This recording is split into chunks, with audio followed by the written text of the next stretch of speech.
AP రాజకీయాల్లో ముఖ్యంగా యువ నాయకుల్లో టీడీపీకి సంబంధించి పెద్దగా పరిచయం అక్కర్లేని పేరు చింతకాయల విజయ్.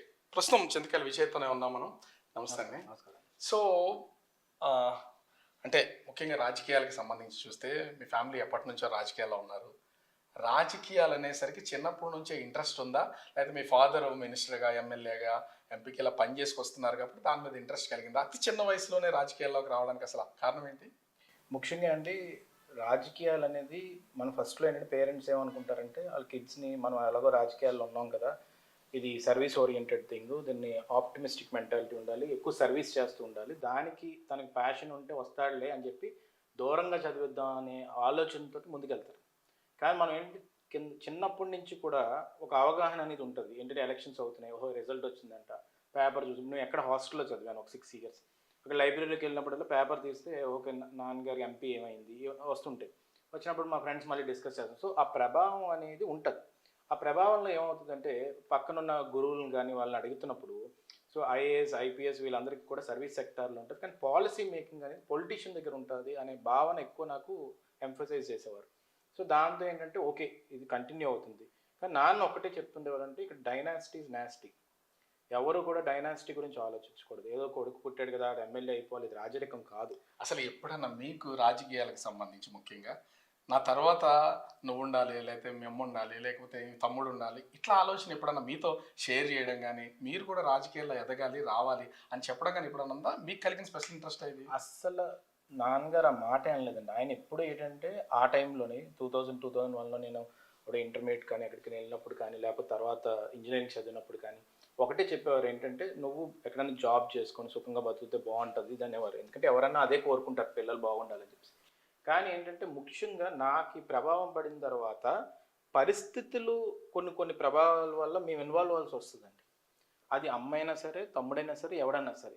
మొన్న మీకు తెలుసు మేము కావాలని ఇన్వాల్వ్ చేయలేదు. అంత పరిస్థితి వచ్చినప్పుడు నామినేషన్లు కూడా వేయించను అన్నాడు. డెమోక్రసీలో అది ఎక్కడ ఉండదు. అలాంటి సమయంలో ఓకే మా కుటుంబం నుంచి ఒకరు నామినేషన్ వేస్తే మీకు ధైర్యం వస్తుంది అనే ఉద్దేశంతో అమ్మాయి ఇన్వాల్వ్ అవ్వడం. సో పరిస్థితులు అలా తీసుకొస్తాయి అంతే. అసలు మీరు ఊహించారా మీ అమ్మగారు కూడా రాజకీయాల్లోకి వెళ్తారు, అసలు రాజకీయాలు చేస్తారు? ఎందుకంటే ఈ ఫ్యామిలీలో మీ తమ్ముడు మీ మదర్ ఇద్దరు కూడా ఇప్పుడు కౌన్సిలర్లుగా ఉన్నారు. మీరు టీడీపీ పార్టీలో రాష్ట్ర ప్రధాన కార్యదర్శిగా ఉన్నారు. మీ నాన్నగారి గురించి చెప్పవసరం లేదు, స్పీకర్గా పనిచేస్తున్నారు. సో అసలు ఇప్పుడు అనుకున్నారా? ఎప్పుడు అనుకోలేదండి. ఎందుకంటే 95లో మీరు పరిస్థితి ఆలోచిస్తే అప్పుడు ఆర్ఎండ్బి మినిస్టర్ ఉన్నప్పుడు ఎంపీకి వెళ్ళారు. 96లో ఎలక్షన్ వచ్చినప్పుడు ఎంపీకి వెళ్తున్నప్పుడు అమ్మకి ఎమ్మెల్యే సీట్. ఆ రోజు కూడా ఆమె రిజెక్ట్ చేసింది. నాకు వద్దండి, నేను పిల్లల్ని చూసుకోవాలని చెప్పేసి.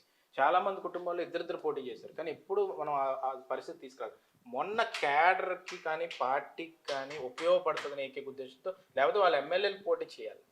కానీ వాళ్ళు తీసుకెళ్ళి నేను రూట్స్లోని కౌన్సిలర్ పోటీ చేయడానికి వాళ్ళు వెళ్ళారంటే అది క్యాడర్ని, నియోజకవర్గాన్ని, అక్కడ మా టౌన్ని, నర్సీపట్నం టౌన్ కాపాడుకోవాలని ఏకైక ఉద్దేశం తప్ప ఇంకోట్లేదు.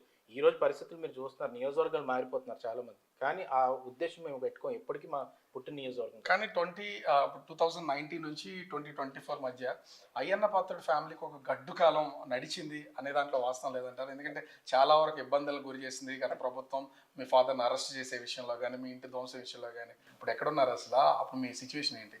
అసలు ఎప్పుడు కూడా చరిత్రలో ఎప్పుడు మేము అంటే మా రాజకీయ జీవితం నాన్నగారు మొదలయ్యాకైనా తాతగారు మొదలైనా మేము కానీ ఎప్పుడు ఇంత వర్స్ట్ పీరియడ్ ఎప్పుడు మేము చూడలేదండి. ఎందుకంటే ఒక నియంత్రణ పాలనలో, ఆ నియంత్రణ పాలన మీ అందరికీ తెలిసిన విషయం, కానీ టాప్ లిస్ట్లో మమ్మల్ని పెట్టుకున్నాడు.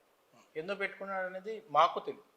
కానీ ఒకటే నేను ఇంట్రోస్పెక్ట్ చేసుకున్నప్పుడు ఎందుకు పెట్టుకున్నాడు అని ఆలోచిస్తే, ఉత్తరాంధ్రలోని ఫ్యామిలీకి ఒక ఇన్ఫ్లుయెన్స్ ఉంది, ఎట్టి పరిస్థితుల్లో అందరిని ఇబ్బంది పెట్టాలని పెట్టుకున్నాడు.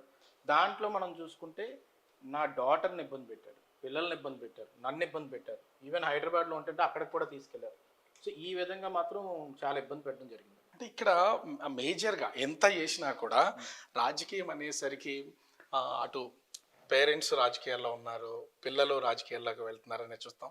ఏంటి అసలు చింతకాయల అయ్యన్న పాత్రుడు ఫ్యామిలీలో విజయ్కి ఉన్నటువంటి స్పెషాలిటీ ఏంటి? మీ వాక్చాతుర్యమేనా? ఏదో పిట్ట కొంచెం కోతగానం అన్నట్లుగా చిన్న వయసులోనే మీరు చేసిన విమర్శలు కానీ, అంటే అటు స్టార్స్ మీద కూడా చేసినటువంటి విమర్శలు చూస్తున్నాం, ఒక సంచలనం అయిపోయింది. కొన్ని టీడీపీ మహానాడుల్లో కూడా మాట్లాడుతుంటే ఎవరు నేర్పారా, నేర్చుకున్నారా, ఆటోమేటిక్గా మీకున్నదేనా అది? అంటే ముఖ్యంగా అండి నేను ఆర్ఎస్ఎస్ స్కూల్లో చదవడం జరిగింది. 6 ఇయర్స్ ఆర్ఎస్ఎస్ స్కూల్లో జరిగింది. అక్కడ ఏంటంటే మెయిన్ వేదిక మంత్రాసు ఇవన్నీ కూడా నేర్పించడం జరుగుతుంది. నేర్పించిన తర్వాత మాకు ఒక స్పష్టత అనేది ఉంటుంది. దాని తర్వాత ప్యాషన్ నేను ఇందాకే చెప్పాను. మాకేంటంటే రాజకీయ ఫ్యామిలీలో ఉన్నప్పుడు ఆ అవగాహన ఉంటుంది. మాకేంటంటే ఎన్టీ రామారావు గారి స్పీచెస్ని ఎక్కువ చూసేవాడిని. చూసినప్పుడు ఏంటంటే ఆ రైటింగ్ స్కిల్స్ ఎంత బాగున్నాయి ఏంటి, ఆ స్టెంటోరియన్ వాయిస్ ఉంటుంది ఎంత గట్టిగా వస్తుంది ఏంటి. సో దాన్ని నేను ఏం చేసేవాడిని అంటే కొంచెం ప్రజల సమస్యలప్పుడు 2008, 9 అప్పుడు ఎలక్షన్ అప్పుడే నేను తిరిగినప్పుడు కానీ అక్కడ అవగాహన తీసుకొచ్చింది దాన్ని మళ్ళీ నేను మాట్లాడుతున్నప్పుడు కానీ నాకు అలవాటైంది 2012లో నాకు చంద్రబాబు నాయుడు గారు యువతరంగాలు అని చెప్పి దాని మీద అవకాశం ఇవ్వడం, దాని తర్వాత మహానాడులో అవకాశం ఇవ్వడం ఇవన్నీ జరిగాయి. అయితే మీరు అన్నారు చాలామంది మీద విమర్శ ఇచ్చారు అని చెప్పేసి. నేను ఏ విమర్శ చేసినా మొన్న విజయసాయి రెడ్డి మీద చేశాను, ఇంతకుముందు కొంతమంది మీద చేశాను. ఏ విమర్శ చేసినా ఆ సందర్భం బట్టి ప్రజలు ఏమనుకుంటున్నారో దాని మీద నేను మాట్లాడినప్పుడు కొన్ని కాంట్రవర్సీస్ అవుతున్నప్పుడు నేను కాంట్రవర్షియల్ పర్సన్ అయితే కాదు. నేను ప్రతి కాంట్రవర్షియల్ పర్సన్ అయితే అందరి మీద కంప్లైంట్లు పెట్టుకుంటూ ఇదే బతకాలి. కానీ అలా ఆలోచించలేదు. నేను ఒకటే ఏమనుకున్నానంటే ప్రజలకు మైండ్లో ఏముంటుందో దాన్ని మనం మాట్లాడితే వాళ్ళు మనల్ని ఓన్ చేసుకుంటారు. ఇప్పుడు నేను పదవిలో లేకపోయినా సరే, పార్టీ పదవిలో ఉన్నా కానీ రాష్ట్ర వ్యాప్తంగా కొంతమంది ఏంటంటే విజయ్కి ఒక క్రెడిబిలిటీ ఉందని ఎందుకు ఓన్ చేసుకుంటారంటే అయ్యన్ పాత్ర కొడుకు పక్కన పెడితే నాకు మొన్న పోరాడినందుకు 5 ఇయర్స్లోని నాకు ఒక 50% పైన నా మీద ఒక నమ్మకం కొంతమందికి ఏర్పడిందంటే అది క్రెడిబిలిటీ వల్ల కదండి. సో ఇక్కడ ఇంకొకటి నన్ను ముఖ్యంగా ఈ రాజకీయాల్లోకి వచ్చేసరికి ఎంత ఐటీడీపీలో చాలా అంటే చాలా ఫోర్స్గా ఉన్నారు. ఐటీడీపీ అనే వింగ్ని నడిపిస్తున్న దాంట్లో మీరు కూడా ఒక భాగస్వామి. ముఖ్యంగా చూస్తే అధికారంలో అటు వైసీపీ ఉన్న సమయంలో సజ్జల భార్గవరెడ్డి లాంటి వాళ్ళు కూడా తీవ్రమైనటువంటి విమర్శలు, మీరు వాళ్ళని చేయడం వాళ్ళు మిమ్మల్ని చేయడం, కేసులు పెట్టే వారికి వెళ్ళడం, అరెస్టులు ఏమీ లేకపోయినా కూడా ఎందుకు వారు మీ మధ్యన ఇటు ఐటీడీపీ అటు వైసీపీ ఎట్లా నడుస్తుంది, అసలు ఏం చెప్తారు? సినిమాల్లో డైలాగ్ ఉన్నట్టు నేను ఒక్కసారి డిసైడ్ అయ్యానంటే నా మాట నేను విన్నట్టు నాకు ఒక బాధ్యత కానీ అధిష్టానం కానీ నాకు ఒక టప్ చెప్తే నేను ఎవరి మాట విన్ను. నాకేంటంటే వాళ్ళ మాట శిరోధారి. వాళ్ళు నాకు ఇది చెయ్యి అంటే అదే చేస్తా. కానీ కొన్ని ఆలోచనలు నాయి. ఇప్పుడు సోషల్ మీడియాలో ప్రతిదీ వెళ్ళిపోయి అధిష్టానం దగ్గర ఇది రాయమంటారా అనలేము. సోషల్ మీడియాలో పెద్ద సముద్రం ఉంటుంది. ఆ సముద్రంలోని వాళ్ళు కొన్ని పెట్టినప్పుడు ఆ డిసిప్లిన్ మెయింటైన్ చేయడానికి నేను కోఆర్డినేటర్గా ఉన్నాను. సో ఇప్పుడు లోకేష్ ఏం చెప్పినా కూడా విజయ్ చేయడానికి అసలు వెనకడుగు వేసే ప్రసక్తి లేదు. ఆయన మాట చెప్తే శిరోధార్యం వెళ్ళిపోవడం, అడిగేసేయడం అంతే. ఎందుకంటే ఇప్పుడు మేము బిలీవ్ చేసేది నాన్న ఎన్టీ రామారావు గారిని నమ్మి, చంద్రబాబు నాయుడు గారిని నమ్మి వాళ్ళు ఏం చెప్తా చేయడం. మేము ఒకళ్ళు నమ్మితే అలాగే వెళ్ళిపోతాం. మాకు ఇంకో దారి ఉండదు. అలా దారి ఉండుంటే నాకు 2-3 సార్లు ఎంపీ ఇవ్వలేదు. ఇంకో చూపులు చూడమని ఎంతోమంది చెప్తారు. కానీ ఎప్పుడు కూడా ఆ దారిని నేను ఎంచుకోలేదు. నేను ఒకటే ఎంచుకున్నానంటే మా బాస్ అంటే ఒకరిని పెట్టుకుంటా, తను ఎవరు ఏంటి తను ఏం చెప్తా చేస్తా. కానీ కొన్ని నిర్ణయాలు ఉంటాయి నేను నమ్మిని. ఇప్పుడు మనం విజయసాయి రెడ్డితో మాట్లాడాను, నేను ఆయనకు చెప్పను. ఎందుకంటే అది నా ఐడియాలజీకి సంబంధించింది, ఒక సిద్ధాంతానికి సంబంధించింది. వాడి ఉత్తరాంధ్రాన్ని మొత్తం నాశనం చేశాడు. ఆ ఎమోషన్ నేను వ్యక్తం చేస్తాను. ఎవరి మీద అయినా సరే ఆ తప్పు చేస్తే విమర్శ చేసి ఖచ్చితంగా తీస్తాను. విజయసాయి రెడ్డి ఎపిసోడ్ చూద్దాం. అసలు విజయసాయి రెడ్డి ఈ రాజీనామాని ఎట్లా చూడాలి? ఒక్కొక్కళ్ళు వాళ్ళకి తోచిన విధంగా చెప్తున్నటువంటి పొజిషన్. ఆ రోజు 3 రోజుల క్రితం మీరు మాట్లాడినప్పుడు కూడా ఇదంతా ఒక పచ్చి డ్రామా, విజయసాయి రెడ్డి కావాలని తప్పించుకోవడం చేస్తున్నారని. అంటే ఎందులోంచి తప్పించుకోవడం కోసం? కేసులు అంటే ఉన్నవే ఎలా అయినా సరే ప్రాసిక్యూషన్ జరుగుతూ ఉంది. ఏం చెప్తారు అసలు విజయసాయి రెడ్డి? చెప్తానండి. ఇప్పుడు జగన్మోహన్ రెడ్డి అనే వ్యక్తి నియంత్రణని ఇందాక అన్నాను. నియంత్రణ ఎందుకు అన్నానంటే ఆ వ్యక్తి దగ్గరికి వెళ్ళి నేను సారీ చెప్పినా కానీ క్షమించడు. ఒకసారి పగబెట్టుకున్నాడంటే పగబెట్టుకుంటాడు. వీళ్ళు ఏమనుకుంటున్నారంటే విజయసాయి రెడ్డి కానీ వీళ్ళందరూ కూడా ఈ టైంలో ఏంటి, నేను రాజీనామా చేసేస్తున్నాను, నేను రాజకీయాల నుంచి బయటకు పోతున్నాను, నా పదవిని మీరు ఎవరైనా తీసేసుకోండి అంటే ఓహో వీడు భయపడ్డాడు, వీడు ఆలోచిస్తున్నాడు అని చెప్పి మేము స్లో అయిపోతామనే ఆలోచనతో విజయసాయి రెడ్డి ఈరోజు ఈ డ్రామా వ్యక్తం చేస్తున్నాడు, ఈ డ్రామా ప్లే చేస్తున్నాడు అనేది క్లియర్ కట్గా అర్థమైపోతుంది. అంటే ఈ రాజీనామా చేసేటప్పుడు కూడా అటు డిప్యూటీ సీఎం పవన్ కళ్యాణ్ కానీ సీఎం చంద్రబాబు కూడా వీళ్ళిద్దరితో నాకు ఏ విధమైనటువంటి విభేదాలు లేవు, మేము ఇది కేవలం రాజకీయం అంటే దాన్ని సరి చేసుకునే ప్రయత్నం చేశారు. అంటే నువ్వు పిల్లల్ని నెడతావు, కొడుకులను నెడతావు, నువ్వు చచ్చిపోవాలంటావు, అన్నీ అనేసి సారీ నేను ఏమనలేదు అంటావు. అంటే ఎలా ఊరుకుంటావు అంటే అది అంటే నువ్వు విమర్శించేవా, నీ మీద రిటాలియేషన్ కాదు. నేను అంటుంది ఏంటంటే నీలాంటి దరిద్రపు డర్టీ పొలిటీషియన్స్ ఈ రాజకీయాల్లో ఉండకూడదు. దాన్ని క్లీన్ చేసేవాళ్ళు. క్లీన్ చేయాలంటే ఎలర్ట్గా ఉండాలి. వాడు డ్రామాలు ఆడుతుంటే డ్రామాకు పడకూడదు. పోలీస్ ఆఫీసర్స్ ఉన్నారు, they will probe and enquiry on it, they will enquiry on that. అథెంటికేటెడ్గా లెజిటిమేట్గా డాక్యుమెంట్స్ పట్టి వాడిని తీసుకెళ్ళి జైల్లో పడేతో పని అయిపోతుంది. విశాఖపట్నం నుంచి ఉత్తరాంధ్ర వరకు కూడా అనేక భూ ఆక్రమణలో కబ్జాలు అవినీతి జరిగిందనేది మీరు ప్రతిపక్షంలో ఉన్నప్పుడు కూడా చాలా విమర్శలు చేసినటువంటి, మరి ఎందుకు ప్రాసిక్యూషన్ కానీ ఇప్పుడు కేసుల విషయంలో కానీ ఎందుకు ముందడుగు వేయట్లేదు? ఇప్పుడు స్టార్ట్ అయింది కదండి, అదే చెప్తున్నానండి. ఇప్పుడు స్టార్ట్ అయింది కాబట్టే ఇప్పుడు సిస్టమ్ అంతా ఇప్పుడు సెటిల్ అయిందండి. అందరూ కూడా వాళ్ళ వర్క్లో వాళ్ళు ఉన్నారు, భయపడుతున్నారు, అధికారులు భయపడుతున్నారు. ఇంతకుముందు అధికారుల పరిస్థితి ఏంటంటే చేస్తావా చేయవా ఏమనుకుంటున్నారా ఇలా ఉండే. మళ్ళీని సంపత్ వినాయకుడి కోయిల్ తెలుసు కదండి, నేను ఇది చెప్పడం మర్చిపోయాను, ఎవరికి తెలియదు ఈ విషయం. అందరి కోయిల్ గురించి మన సంపత్ వినాయకుడి కోయిల్ ఏదైతే అక్కడ ఆసిల్మెట్ దగ్గర ఉందో అది సెంటిమెంట్ ఎమోషన్ అందరికీ. ఆ సంపత్ వినాయకుడి కోయిల్ కమిటీ తీసేసి ఆ వ్యక్తి ఒక లేడీతో కాంట్రవర్సీ అయింది దీనికి.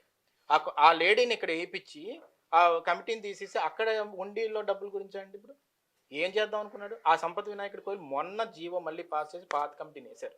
ఫైనల్గా ఒకటి, గడిచినటువంటి 10 రోజుల నుంచి ఆంధ్రప్రదేశ్ రాజకీయాల్లో ఒక కాంట్రవర్సీ నడుస్తుంది డిప్యూటీ సీఎం అనేది. అంటే మీ పార్టీ అధిష్టానం నుంచి కూడా మాట్లాడొద్దు అన్నారు, దాని గురించి అని కాదు, అసలు ఎందుకు సడన్గా దీన్ని తెర మీద తీసుకురావడం? ఒక పక్క నుంచి సీఎంగా చంద్రబాబు ఉండి డిప్యూటీ సీఎంగా అదే గౌరవాన్ని ఇచ్చి మీ కూటమి ప్రభుత్వం నడుస్తుంది. ఎవరు ఊహించిన విధంగా ఎందుకు ఆ లోకేష్ని డిప్యూటీ సీఎం చేయాలి అనేది తెర మీద తీసుకురావాల్సినంత అవసరం ఉంది? ఇది కావాలని చేసిన ప్రచారమా ఏంటది? దీనికి ఏమైనా ఉందా? అసలు ఇది కావాలని చేసింది అయితే కాదండి, ఇది అందరికీ తెలుసు. నిన్న కూడా లోకేష్ గారు దానికి రీజనింగ్ ఇచ్చారు. ఆయన కోర్టు సభ్యత్వాల పైన ఎప్పుడైతే చేశారో, ఎప్పుడు చరిత్రలో మాకు తెలుగుదేశం పార్టీకి లేదు, అన్ప్రెసిడెంటెడ్ ఇది. దాని తర్వాత పాదయాత్ర 2097 విలేజ్లు నడిచారు, 3132 కిలోమీటర్లు నడిచారు. ఇవన్నీ చూసి ఒకళ్ళు ఎవరో పోస్ట్ పెడితే దాని మీద 2-3 మాట్లాడుకుంటూ వచ్చారు నాయకులు కానీ ఇవన్నీ. దానికి పవన్ కళ్యాణ్ గారు క్లారిటీ ఇచ్చేశారు, లోకేష్ గారు క్లారిటీ ఇచ్చేశారు. అంటే టీడీపీ ప్రధాన కార్యదర్శిగా మీ పార్టీ వ్యవహారాలన్నీ తెలుస్తాయి, లోపల జరిగేవి బయట జరుగుతున్నట్టు గురించి మాట్లాడచ్చు. రాష్ట్రంలో కూటమి ప్రభుత్వం అధికారంలోకి వచ్చిన తర్వాత మీ పార్టీ అధినేత సీఎం పరిపాలనా విధానం చూస్తూనే ఉన్నారు, అది అందరికీ తెలిసింది. డిప్యూటీ సీఎం కంటే మొదటిసారి ఎమ్మెల్యేగా గెలవడం, డిప్యూటీ సీఎంగా పదవి చూడడం, వివిధ శాఖల్లో పనిచేస్తున్నటువంటి, అంటే పవన్ కళ్యాణ్ విషయంలో కూడా హామీలు ఇచ్చేటప్పుడు ఫోర్స్గా ఇచ్చారు, అమలు విషయంలో మాత్రం వెనకడుగు వేస్తున్నారనే విమర్శ అయితే పబ్లిక్లో వినిపిస్తున్నటువంటిది. దీన్ని ఎలా డిఫైన్ చేస్తారు? అసలు ముఖ్యంగా పబ్లిక్ నేను చెప్తుంది ఏంటంటే, మీకు వాక్ స్వతంత్రం లేదు మొన్న 5 సంవత్సరాలు. దాన్ని డెమోక్రటిక్గా తీసుకొచ్చింది పవన్ కళ్యాణ్ గారు, చంద్రబాబు నాయుడు గారు, నారా లోకేష్ గారు, కూటమి అంటే బీజేపీ అందరూ కలిసి ఒకటే నిర్ణయించింది. ఫస్ట్ వాక్ స్వతంత్రం. ఒక వాట్సాప్ ఫార్వర్డ్ చేస్తే జైల్లో పడేసేవారు, ఈ రోజేమో వాక్ స్వతంత్రం వచ్చింది. మన సంక్రాంతి కల్లా మొత్తం అన్ని రోడ్లు పాట్ హోల్స్ అన్ని క్లియర్ చేస్తాను, అన్నీ చేస్తున్నారు. ఇంత అభివృద్ధి చేస్తూ ముందుకెళ్తున్నప్పుడు 8 నెలలు కంప్లీట్ అయింది అంతే. ఈ 8 నెలల్లోనే ఎక్కువ ఎక్స్పెక్టేషన్స్. ఓకే వీళ్ళ ఎందుకంటే డెవలప్మెంట్ చేసే వెనకాల పడతారు. వాడు ఏదో ఒక్క మాట మాట్లాడలేదు 5 ఏళ్ళు. ఏమైనా మాట్లాడితే అమ్మాయి ఏమో కేసు పెడతాడేమో, రోడ్డు మీద 2 మాట్లాడుకుంటే చాలు కేసు పెట్టేస్తాడేమో. అంత భయం నుంచి ఇప్పుడు ఎంత స్వతంత్రంగా హ్యాపీగా పండుగలు జరుపుకుంటూ ఇవన్నీ ఇంత స్వేచ్ఛ వచ్చింది. ఫస్ట్ పాయింట్ అది. సెకండ్ పాయింట్ ఏంటంటే, వాళ్ళు మొన్న స్టీల్ ప్లాంట్ ప్రైవేటైజేషన్ అవుతుంటే దాన్ని కాపాడి 11,000 కోట్ల పైన తీసుకొచ్చి కాపాడారు. ఇన్ని పనులు చేస్తుంటే మన కళ్ళకి కనబడుతున్నాయి. ఎన్టీపీసీ గ్రీన్ హైడ్రోజన్ ఇండియాలోనే ఎక్కడ లేదు, ప్లాంట్ తీసుకొచ్చారు. ఇక్కడ నెపాన్ స్టీల్ ప్లాంట్ తీసుకొస్తున్నారు. ఇంకేం కావాలి మనకి? సో నేను ఏమంటానంటే, ఫార్వర్డ్గా వాళ్ళు చెప్పిన పనులు మన పవన్ కళ్యాణ్ గారిని మనం అప్రిషియేట్ చేయవలసిన ఒక విషయం ఏంటంటే, ఎక్కడో కొండ ప్రాంతాల్లో ఎవ్వరు వెళ్ళలేని దగ్గరికి ఆయన నక్సల్స్ ప్రాబ్లం ఉంటుంది, మనకి ఇక్కడ ఛత్తీస్గఢ్లోని ఎన్కౌంటర్స్ జరిగాయి అన్నా కూడా వాళ్ళు వెళ్ళి అది చేశారు. సో కాబట్టి మనం వాళ్ళని విమర్శించే హక్కు కానీ ఆ స్థితిలో కానీ ఎవరూ లేవండి. నేను పబ్లిక్ తరపున నేను పబ్లిక్తో మాట్లాడుతుంది ఏంటంటే, మనం కొంచెం పేషెన్స్ ఉంచుకొని అన్ని హామీలు తీర్చేకే వాళ్ళు ముందుకెళ్తారు. లేకపోతే స్టీల్ ప్లాంట్ 8 నెలల్లో క్లియర్ అయిపోవడం ఏంటంటే, అంత పోరాడపోతే జరగదు. ఫైనల్గా నా లాస్ట్ క్వశ్చన్, మీరు ఆల్రెడీ ఒక క్లారిటీతో ఉన్నారు, రాజకీయాల్లో నేను ఖచ్చితంగా ఢిల్లీ రాజకీయాలు చేయాలి, పార్లమెంట్కి వెళ్ళాలి, ఇక్కడ మొత్తం సమస్యలన్నీ కూడా పార్లమెంట్లో వినిపించాలని. మీ తండ్రి వారసత్వం ఇక ఈ నియోజకవర్గానికి సంబంధించి మీ తమ్ముడిని కూడా స్ట్రీమ్ లైన్ చేస్తారా? ఏంటి అసలు ప్లానింగ్? ఇది ప్లాన్ ప్రకారంగా జరగదండి. నేను ఇందాక కూడా చెప్పాను, సందర్భాలు అక్కడ ఉన్న పరిస్థితులు సిచ్యువేషన్ తీసుకొస్తాయి. మా తమ్ముడు కౌన్సిలర్ అవుతాడని నేను ఎప్పుడైనా ఊహించలే. అక్కడ క్యాడర్ ఎవరన్నా కానీ నామినేషన్ వేయడానికి కూడా ఆ రోజుల్లో భయపెడుతుంటే, ఓకే తమ్ముడు అమ్మ ఉంటే వాళ్ళందరూ ధైర్యంతో ముందుకు వస్తారు. ఆ రోజు సిచ్యువేషన్ బట్టి మేము డిసైడ్ చేయడం జరుగుతుంది తప్ప ఇంకోటి కాదు. కానీ ఒకటైతే గుర్తుపెట్టుకోవాల్సింది ఏంటంటే, ఇక్కడ మేము పుట్టిన ఊరు, ఇక్కడే నేను పుట్టాను, మా తమ్ముడు కూడా ఇక్కడే పుట్టాడు. ఏంటంటే అప్పుడు ఎమ్మెల్యే ఉన్నా, మంత్రి ఉన్నా, బయట ఎక్కడ డెలివరీలు అయి ఉన్నా అవుతాయి, కానీ మా ఊర్లోనే మేము పుట్టాం. కాబట్టి ఈ ఊరిని మేము ఓన్ చేసుకుంటాం. ఓన్ చేసుకున్నప్పుడే ఫ్యామిలీ మొత్తం దిగాం. ఎక్కడన్నా మీరు ఎమ్మెల్యేలు మంత్రులు చూస్తే ఆ వ్యక్తే ఉంటారు. ఇప్పుడు ఎవరన్నా మంత్రి మీరు వెళ్తే ఆ ఇంట్లో మంత్రి గారినే కలుస్తారు, కానీ ఇక్కడికి వచ్చే ఫ్యామిలీ అంతా కలుస్తారు. ఎందుకంటే కుటుంబం లాగా మేము చూసుకుంటాం. కానీ మాకేంటంటే అప్పటి నుంచి ఇప్పుడు దాకా అంటే మా ఊరు మాకు ఇష్టం, మేము ఇక్కడే ఉంటాం, మేము దీని ప్రకారంగా చేసుకుని ఆ టైంకి తెచ్చుకోం. ఓకే విజయ్ గారు, all the best. Me future plannings కూడా ఢిల్లీ వరకు వెళ్ళాలనుకుంటున్నారు, సో మొత్తం అంతా చేస్తున్నారు. ఓవరాల్గా చూస్తే అటు టీడీపీ ఆ పార్టీ పదవులే కాదు, నాకు ఖచ్చితంగా ఒక క్లారిటీ ఉంది. లోకల్ రాజకీయం కంటే మా ప్రాంత అభివృద్ధి కోసం ఢిల్లీలో రాజకీయం చేయాలి, పార్లమెంట్కి వెళ్ళాలనేది నా ఫోకస్. దాని మీద నేను పూర్తి స్థాయిలో ఫోకస్ పెడుతున్నాను. ఎప్పుడు ఎవరు ఎలాంటి కేసులు పెట్టినా దేనికి భయపడేది లేదు, వెనుతిరిగేది లేదని చింతకాయల విజయ్ చెప్తున్నటువంటిది అయితే కనిపిస్తుంది. For more videos like this, subscribe Big TV channel.